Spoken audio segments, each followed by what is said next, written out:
Hi viewers, మనం వచ్చేసి అక్బర్ బీర్బల్ కథని చెప్పుకుందాము. అక్బరు చక్రవర్తి కొలువులో వచ్చేసి మహామంత్రులు చాలామంది ఉన్నారు. అందులో వచ్చేసి బీర్బల్ అంటే చాలా ఇష్టం అనమాట అక్బర్ చక్రవర్తికి. ఎందువల్లంటే తను బాగా తెలివితో చాకచక్యంతో అన్ని పరిష్కారాన్ని వెతికేవాడు. ఇది చూడలేక అక్కడ ఉన్నటువంటి మంత్రులందరూ బాగా ఈర్ష్య చెందారనమాట. ఒకరోజు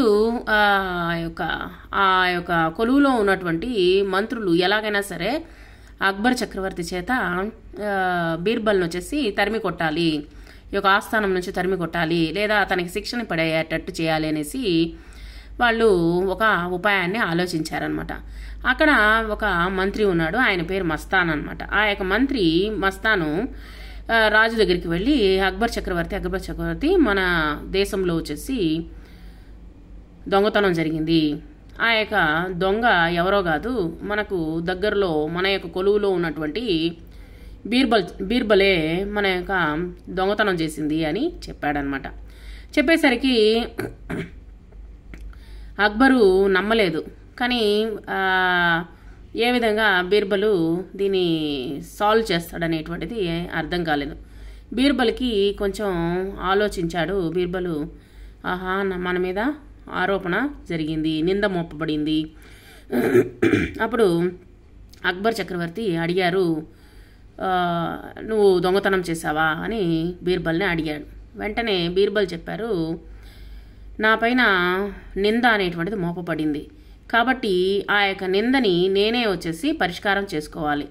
కాబట్టి జహాపన ఇతను నా పైన నిందను వేస్తున్నాడు, కాబట్టి నేను దొంగతనం కానీ చేసి ఉంటే ఒక ఇనపగడ్డిని బాగా వేడి చేసి, ఆ యొక్క ఇనపగడ్డిని బాగా వేడి చేసి తనకు వచ్చేసి వాత పెడదాము. ఆ యొక్క ఇనపగడ్డిని ఎవరైతే తాకుతారో అది వచ్చేసి వాళ్ళు దొంగతనం చేసినట్టు అని చెప్పేసి ఆ యొక్క మస్తాన్ అనేటువంటి మంత్రి చెప్తాడనమాట అక్బర్కి. వెంటనే అక్కడ ఉన్నటువంటి భటులు వెళ్ళి బాగా ఇనుముని బాగా కాల్చి ఇనుప కడ్డీని తీసుకొని వస్తారనమాట. ఎవరిని కాల్చేదానికి? ఈ యొక్క బీర్బల్ని కాల్చేదానికి. వెంటనే ఆ యొక్క బీర్బలు ఎలాగైనా సరే నేను తప్పు చేయలేదు కాబట్టి వెంటనే ఆ యొక్క మస్తాన్ అనేటువంటి మంత్రితో చెప్తారు, మీరే దయచేసి ఆ యొక్క ఇనుపకడ్డిని, వేడిగా ఉన్నటువంటి ఇనుపకడ్డిని మీ చేత్తో తీసి నాకు ఇవ్వండి అంటాడనమాట. అడిగేసరికి నా చేత్తో నేను ఎలా తీసేయగలుగుతానో, అది కాలుతుంది కదా అంటే మీరు తప్పు చేశారా అని చెప్పేసి అడిగాడనమాట బీర్బల్ అనమాట. వెంటనే తను వణుకుతూ నేనేం తప్పు చేయలేదు అని చెప్పేసి తను వణకడం మొదలుపెట్టాడు. ఆ తర్వాత వచ్చేసి అక్బర్ చక్రవర్తి బీర్బల్తో తను చేసినటువంటి అబద్ధపు నిందని ఒప్పుకున్నాడనమాట. ఈ విధంగా కొలువులో ఒప్పుకున్నాడనమాట.